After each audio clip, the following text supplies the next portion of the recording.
বাংলাদেশের তিনবারের সাবেক প্রধানমন্ত্রী ও বিএনপি চেয়ারপারসন বেগম খালেদা জিয়ার জানাজা ও দাফন রাষ্ট্রীয় মর্যাদায় সম্পন্ন করার চূড়ান্ত প্রস্তুতি গ্রহণ করা হয়েছে। বুধবার বাদ জোহর বেলা ২টায় জাতীয় সংসদ ভবনের দক্ষিণ প্লাজায় তার জানাজা অনুষ্ঠিত হবে। এই জানাজায় ইমামতি করবেন জাতীয় মসজিদ বায়তুল মোকাররমের খতিব মুফতি আব্দুল মালেক।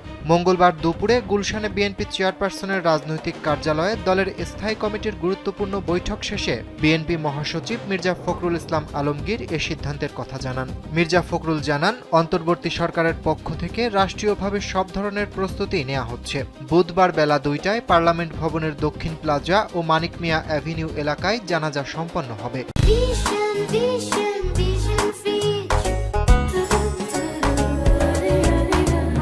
জানাজা শেষে শেরেবাংলা নগরের শহীদ রাষ্ট্রপতি জিয়াউর রহমানের কবরের পাশেই তাকে সমাহিত করা হবে।